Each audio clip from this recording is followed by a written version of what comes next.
हरे कृष्णा। राधे राधे।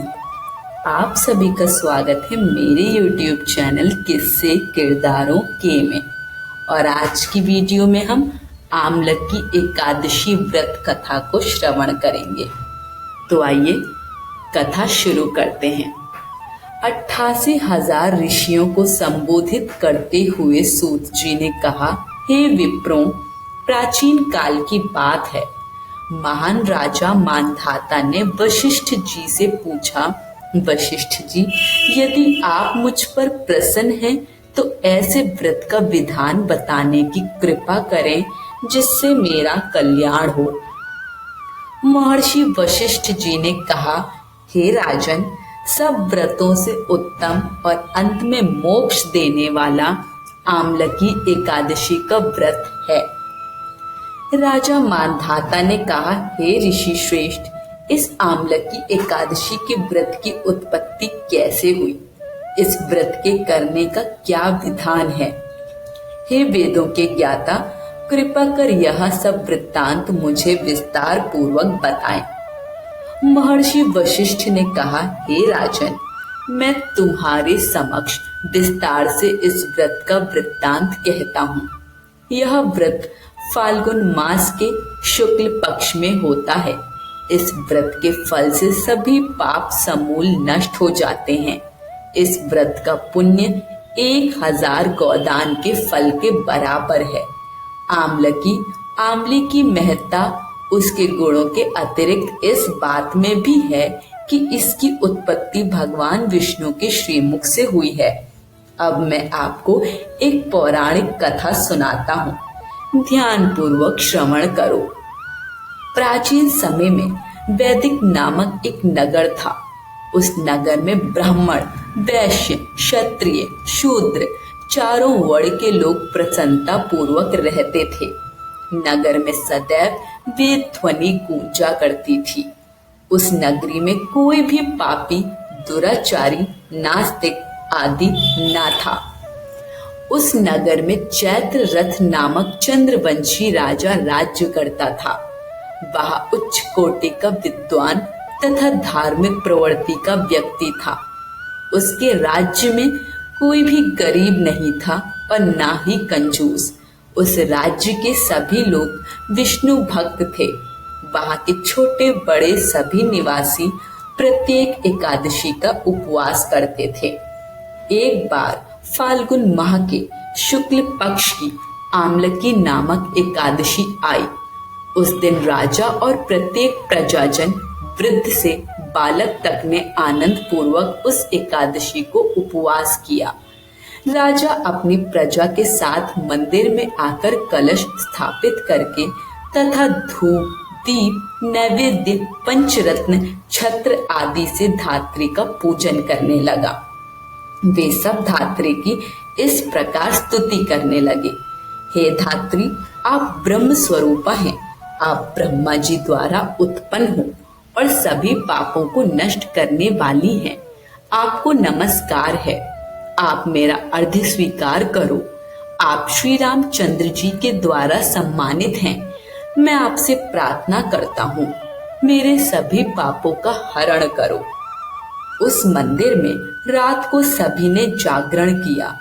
रात के समय उस जगह एक बहेलिया आया। वह महापापी तथा दुराचारी था। अपने कुटुंब का पालन वह जीव हिंसा करके करता था। वह भूख प्यास से अत्यंत व्याकुल था।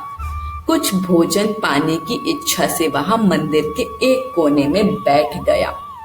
उस जगह बैठकर वह भगवान विष्णु की कथा तथा एकादशी महात्म्य सुनने लगा। इस प्रकार उस बहेलिये ने सारी रात अन्य लोगों के साथ जागरण कर व्यतीत की। प्रातःकाल सभी लोग अपने अपने निवास पर चले गए। इसी प्रकार वह बहेलिया भी अपने घर चला गया और वहां जाकर भोजन किया। कुछ समय बीतने के पश्चात उस बहेलिये की मृत्यु हो गई। उसने जीव हिंसा की थी, इस कारण हालांकि वह घोर नरक का भागी था, परंतु उस दिन आमलकी एकादशी का व्रत तथा जागरण के प्रभाव से उसने राजा विदुरथ के यहाँ जन्म लिया। उसका नाम वसुरथ रखा गया। बड़ा होने पर वह चतुरंगणी सेना सहित तथा धन धान्य से युक्त होकर 10 सहस्त्र ग्रामों का संचालन करने लगा।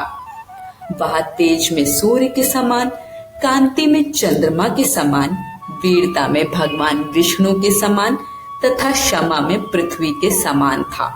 वह अत्यंत धार्मिक, सत्यवादी, कर्मवीर और विष्णु भक्त था। वह प्रजा का समान भाव से पालन करता था। दान देना उसका नित्य का कर्म था। एक बार राजा वसुरथ शिकार खेलने के लिए गया। दैवयोग से वन में वह रास्ता भटक गया और दिशा का ज्ञान न होने के कारण उसी वन में एक वृक्ष के नीचे सो गया। कुछ समय पश्चात पहाड़ी डाकू वहां आए और राजा को अकेला देखकर मारो मारो चिल्लाते हुए राजा वसुरथ की ओर दौड़े। वह डाकू कहने लगे कि इस दुष्ट राजा ने हमारे माता पिता, पुत्र पौत्र आदि समस्त संबंधियों को मारा है तथा देश से निकाल दिया। अब हमें इसे मारकर अपने अपमान का बदला लेना चाहिए। इतना कह वे डाकू राजा को मारने लगे और उस पर अस्त्र शस्त्र का प्रहार करने लगे। उन डाकुओं के अस्त्र शस्त्र राजा के शरीर पर लगते ही नष्ट हो जाते और राजा को पुष्पों के समान प्रतीत होते। कुछ देर बाद प्रभु इच्छा से उन डाकुओं के अस्त्र शस्त्र उन्हीं पर प्रहार करने लगे, जिससे वे सभी मूर्छित हो गए। उसी समय राजा के शरीर से एक दिव्य देवी प्रकट हुई। वह देवी अत्यंत सुंदर थी तथा सुंदर वस्त्रों तथा आभूषणों से अलंकृत थी। उनकी भ्रुकुटी टेढ़ी थी और उनकी आंखों से क्रोध की भीषण लपटें निकल रही थी। उस समय वह काल के समान प्रतीत हो रही थी। उन्होंने देखते ही देखते उन सभी डाकुओं का समूल नाश कर दिया। नींद से जागने पर राजा ने वहां अनेक डाकुओं को मृत देखा। वह सोचने लगा, किसने इन्हें मारा? इस वन में कौन मेरा हितैषी रहता है? राजा वसुरथ ऐसा विचार कर ही रहा था कि तभी आकाशवाणी हुई, हे राजन, इस संसार में भगवान विष्णु के अतिरिक्त तेरी रक्षा कौन कर सकता है? इस आकाशवाणी को सुनकर राजा ने भगवान विष्णु को स्मरण कर उन्हें प्रणाम किया। फिर अपने नगर को वापस आ गया और सुखपूर्वक राज्य करने लगा। महर्षि वशिष्ठ ने कहा, हे राजन, यह सब आमलकी एकादशी के व्रत का प्रभाव था। जो मनुष्य एक भी आमलकी एकादशी का व्रत करता है वह प्रत्येक कार्य में सफल होता है और अंत में वैकुंठ धाम को पाता है। कथा सार। भगवान श्री हरि की शक्ति हमारे सभी कष्टों को हरती है। यह मनुष्य की ही नहीं अपितु देवताओं की रक्षा में भी पूर्णतया समर्थ है। इसी शक्ति के बल से भगवान विष्णु ने मधुकैटभ नाम के राक्षसों का संहार किया था। इसी शक्ति से उत्पन्ना एकादशी बनकर मुर नामक असुर का वध करके देवताओं के कष्ट को हर कर उन्हें सुखी किया था। आज की कथा यहीं समाप्त होती है।